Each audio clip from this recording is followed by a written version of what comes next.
generations removed. I had a wish to study her, and I had the time. That's the gift of the sea. Time to read, think. You were a sailor. 18 years, captain of the China Run. Well, any more questions, Mr. Corning? Or are you now ready to meet Roger? Roger who? You mean the demon? Well, the girl keeps Roger in her room now. Come along, I'll introduce you to Goss.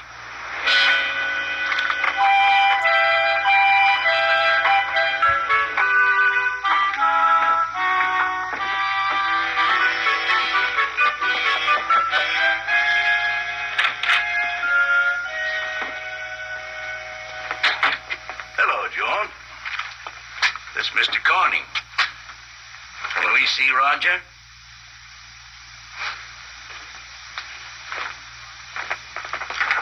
Goss?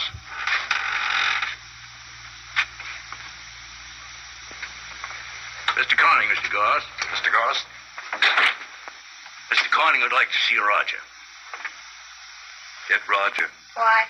It's all right. We don't want to look at him. He's sleeping. Get him. You'll take him away from me. Oh, no, Joe.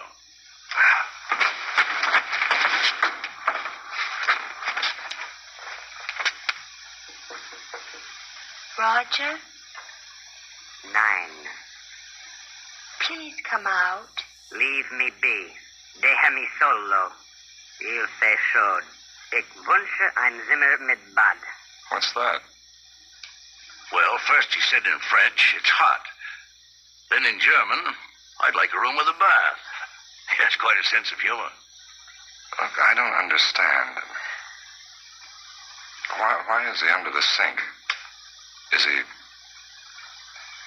a dwarf or deformed or a midget or ugly or something? None of these things, Mr. Corning. Please bring him out, Joan. I'm sorry, love.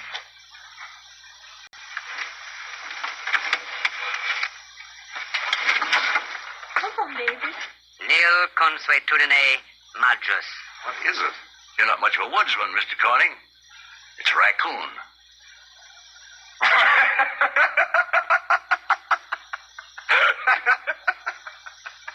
This is hilarious. A raccoon who speaks 6 or 7 languages? Aye, very funny. Don't the villagers get the joke? What joke? Well, it's a trick, of course. Is it? What are you looking for? I don't know, a gramophone, something. You won't find it. Oh, look, you can't take this seriously. I'm sorry, Joe. The curious part is that everyone has that same reaction at first. Even the villagers? Even the villagers. Then odd things began to happen. Some cows died, a few chickens. Roger said he caused that because they laughed at him. Well, the nasty little fella. Then the children died. Roger said he caused that, too. What children? A boy and a girl. One was drowned, the other was gored. How did Roger come here in the first place? I trapped him.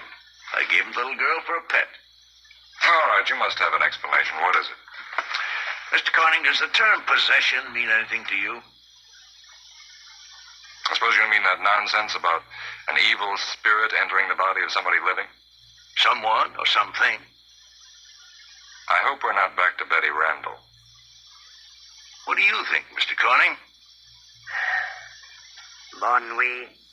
Je suis fatigué. Oh, poor Roger. Good night, love.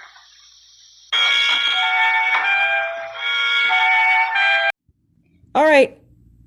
I'm very sure this isn't going to take me but 5 minutes to point out something to you. And I was not sure about decoding this. I'm like, you know, sometimes you'll see the message, but you're like, you know what? People aren't going to get this. Don't even try to explain this shit, because it's not even worth it. But I'm going to tell you, if you're on the Bobby Hemmett frequency, on the level that I am, and you've watched all of his stuff, and you remember it, you're going to be able to see everything in everything. And everything is everything. Now, who sings that fucking song? Mary J. Blige. Everything is everything. That is an occult message. That means everything you see has a message. It has an energy. It has a frequency. It has a symbolic understanding in the universe. And every action you do has another reaction or duality or something that it means that you can interpret life things about. So, still, let's get busy on this. What are the questions I'm going to ask you? I could probably finish this in 5 questions. It's not even 5 questions, people. Question number 1, and I'm going to write down something while I'm talking so I can try to focus. First of all, who is in the story? Who is in this story? A girl who is labeled as a witch, right? And a fucking raccoon. And I do use cuss words descriptively for emphasis. A fucking raccoon. Dear people, those are the main 2 characters. And then you have the secondary characters that are against her, the people, right? The angry people that want to say she's a witch because she has a pet raccoon. Boys and girls, I know this is you're going to try to say I'm stretching, but I'm not, because the ancestors told me and Bobby Hemmett told me, okay? I'm not pulling this shit out of my ass. This is direct information that bears witness to exactly what I have heard Bobby Hemmett say. Exactly. The concepts, the ideas, the formation of history, who you were back in time, and all of that shit is hidden. And this is how they come up with this sci-fi that's entertaining and you think is just something to mix up in your head, to be like, hey, how did they come up with a talking raccoon on TV? Dear people, who the fuck is called a coon?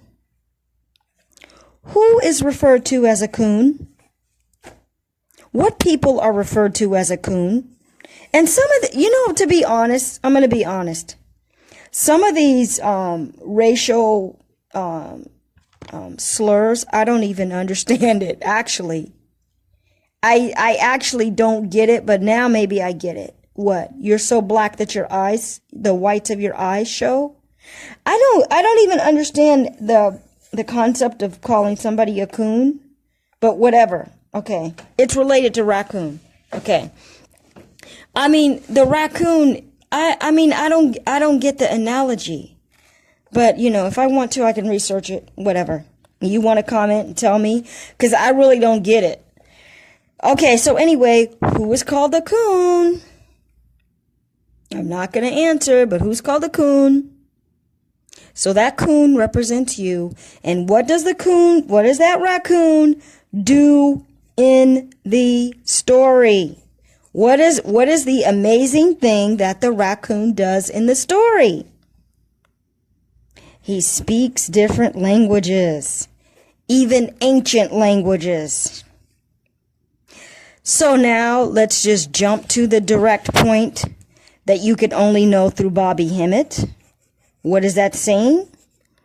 That is saying that you are the inventor of different languages for different cultures. Because you are the holders of knowledge, and there, I have to use the word Egypt. We know it's Kemet or whatever, but because people understand that word Egypt, I have to say it. So the Egyptians are the ones that created the different languages for other people. Or you can rationalize that. Actually, that is how it is, to be honest. That's how you got the mystical knowledge in other cultures. That's how you see. Let me clarify this, because I believe the ancestors are telling me now. Ancient people already knew this knowledge naturally. Your grandma tells you, and I could start telling you a story about something that my dad said, my grandma said, but I'm not going to. All right, so you got it passed down orally, so I don't know if that makes it more authentic or what, but when you start writing shit down, there's some power in writing it down. You know, people believe what's in writing, and it becomes permanent. So anyway, let me finish what I'm trying to explain to you. Ancient people, and I'm not putting a timestamp on ancient people, before fucking religion, and before this beast got his clutches into world domination at a big level. Ancient people lived, knew their gods, knew they were gods, knew they were immortal, knew alchemy, knew how to cure themselves, knew all the herbs. They knew how to fix any imbalances in the body. You know, they knew what the herbs meant. This herb is for this herb is for that. This herb represents copper, this represents iron. My body needs iron to fix a blood problem. Simple. That's how simple the universe is. If we only knew the ingredients of it. Now let me pause for a minute here, okay? So I can try to explain this. Because sometimes you know stuff, and then it's hard. It's like you got to say it exactly the right way. So how do we get to the Egyptians having to write shit down? Because they knew. Look, the ancient people already knew. We're talking about before Egyptian people. I mean, you know, we're talking about prior to Egypt being this, actually, I don't want to try to explain because I wasn't there. I mean, I can't think of when I was there. So anyway, there was a time where people knew this information, but then there was a time when the Egyptians knew that if they didn't write this shit down for people, the information would get lost. So what I'm saying is that maybe before you didn't have ancient writings. You had them in Egypt, but not in other places. So then the Egyptians knew. They know the whole future. That's how you have prophecy. And that's by the research of Bobby Hemmett. And maybe the ancestors will help me find the exact clip where he says that he's reading a papyrus or a book that describes a papyrus. And it literally... Actually, you know what? I can't find that. I know I can visualize the video because there's a very nice... There's a beautiful black lady in it. And they give her time to talk. It's at one of his lectures where there's a black lady on camera. And that doesn't happen often. A very young black lady. And he has her read out of a book. And in that book, this is really amazing shit. In that book, it is Thoth speaking to, I don't know who, to be honest, I don't know who. But it's Thoth speaking. And it's Thoth saying, they know the whole future. They know backwards and forwards of time. And you can know it too. Okay, because if you're in tune with the highest natural self, inner self, you will be psychic, so you will have the premonitions. But you're here from the beginning, so you can know everything. So anyway, she was reading from a book, and the book was Thoth speaking. And he was saying the future. He was saying the future. I don't know who he was talking to. He was saying the future, and he was saying that there's going to be a time where all the gods will be forgotten. And nothing will be left of our place except tombstones and grave robbers will come. Do you realize how profound that is? I mean, you can't tell me that's evidence in your face. If Bobby Hemmett can read from a book, an ancient book, or translated by the beast, because it's papyrus translated, and in it predicts exactly what Egypt becomes today. That's your evidence right there. Now I will ask, I will see if I can find that video, but I've tried to find it before. It's hard to find that because Bobby Hemmett has so many videos. And let me pause this right now.